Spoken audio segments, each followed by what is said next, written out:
antes de entrar de manera exhaustiva en ese texto, donde el apóstol Pablo está hablando no solamente a los corintios, sino que esa es una palabra que también hoy en día nos ministra a nosotros, la esencia del mismo. Quiero por favor que tú, con toda amabilidad, salude al lado y le diga: siempre estaré. Por favor, siempre estaré. Dígalo, Siempre estaré. dígalo genuinamente, dígalo Siempre de verdad, estaré. siempre estaré. Siempre estaré. ¿Sabe que esa es una palabra que a veces alguien nos la dice? En lo personal, esa es una palabra que yo quería escucharla en varias ocasiones de personas que me dijeron siempre estaré y hoy no están. Y yo sé que a usted quizás en algún momento hay alguien que le ha dicho: yo siempre estaré, yo estaré contigo hasta el final, y ya hoy en día no es parte de tu historia, de este capítulo que usted está viviendo en el presente. Parece un poco como chistoso, puede venir acá, parece un poco como gracioso, pero esa palabra, esa expresión me la dijo a mí en una ocasión alguien. Estábamos nosotros celebrando en diciembre la cena de Navidad, justamente con los hijos de la casa y familiares, y esa persona, en medio de esa celebración, de ese festejo, se me acercó. Me acuerdo yo que cuando me miró de frente a los ojos, tenía los ojos hasta llorosos así, y yo le vi como esa seriedad. Me puso la mano en el hombro y me dijo: estaré con usted hasta el final. Debe decirle que después de esa cena no lo vimos. Dios mío, parece que él hablaba del final de la cena, porque jamás lo vimos. En una ocasión me acuerdo que estando nosotros en la charla de golf, que llegaste a ese día no recuerdo cuál fue la palabra que el Señor puso en mi corazón. Quiero primeramente decir esto para entrar en lo que realmente el Señor quiere decir. Pero estando en la charla, no recuerdo bien cuál era la palabra, pero sí sé ese día cuando yo llegué a la iglesia, que me tocó ya entrar a la predicación, movido por el Espíritu, antes de entrar al mensaje, y yo sé que aquí de los hijos que están se acuerdan de ese movimiento, yo le comuniqué a la casa que los que realmente eran hijos genuinos, que se consideraban parte de la casa, gente con un corazón comprometido, que pasaran adelante y me diera la mano. Mis amados, toda la casa pasó, toda la iglesia pasó, y yo le decía: ¿usted está seguro? A cada uno de los que venían y me daba la mano, ¿está seguro? Me decían con propiedad que sí. Y después de eso, mis amados, en las transiciones que hemos tenido, déjenme decirle que muchos de los que me dieron la mano ese día no están.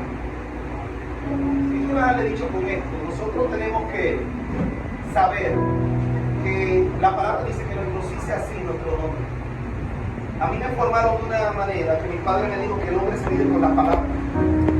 Y cuando mi padre me decía eso, no me lo decía basado en lo que era un fundamento de principio cristiano, porque mi padre no le servía al Señor, pero a través de mi crecimiento ya y mi formación, yo he podido ver que realmente la palabra tiene un gran peso y un gran efecto. De hecho, la Biblia dice que le vamos a dar cuenta de toda palabra que ha salido de nuestra boca. Hablar de compromiso y hablar de lealtad es algo serio. ¿Por qué? Porque la lealtad, lo primero que usted tiene que saber es que no se exige. La lealtad es un principio que se revela. Entonces, cuando uno entiende que la lealtad tiene que ser revelada a alguien, eso tiene una relación con nuestro espíritu, nuestro corazón. ¿Quiénes son los que realmente exigen lealtad? Usted va a encontrar personas que exigen lealtad, así como exigen respeto. Yo sé que muchos de ustedes han visto personas que dicen respeta y exigen respeto. Así mismo hay muchos que exigen lealtad. Yo he visto hombres de Dios llorar en un altar porque se sienten desvalorizados por sus hijos.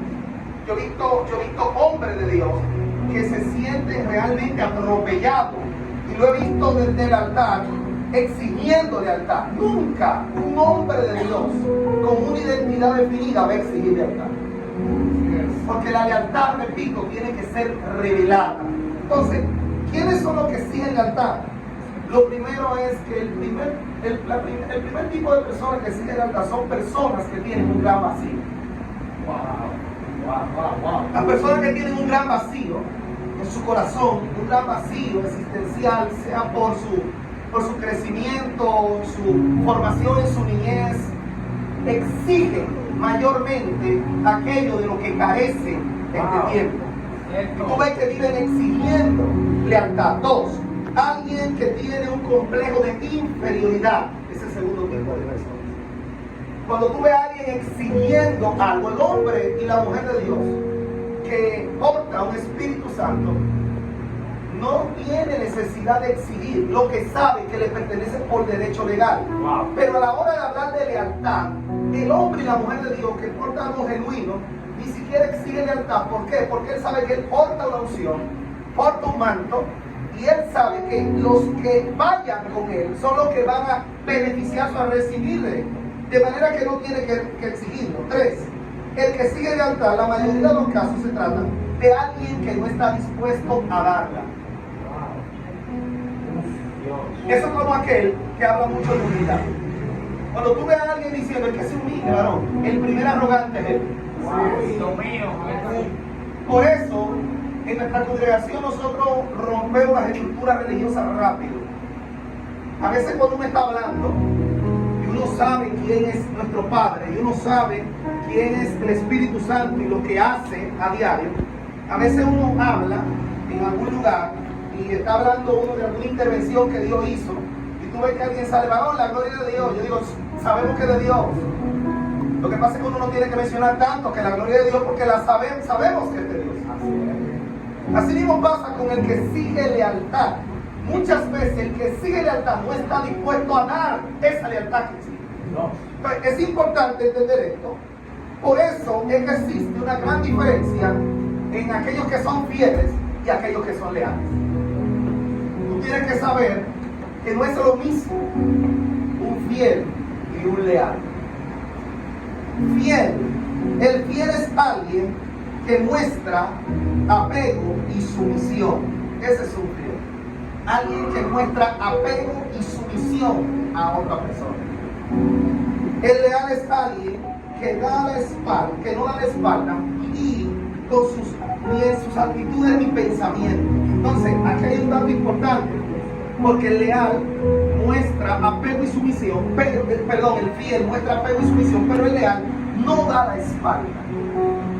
Entonces, diferencia entre fiel y leal. Uno, un fiel tú le quitas la posición y se te va. Hay gente que está en los lugares por cargo. Por posición. Y mientras están en la posición son fieles.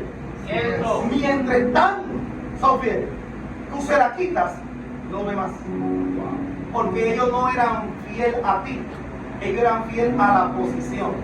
Entonces es importante entender esto, porque cuando tú le quitas la posición a un fiel, inmediatamente en ellos comienza a entrar un sinnúmero de conversaciones internas que se creen.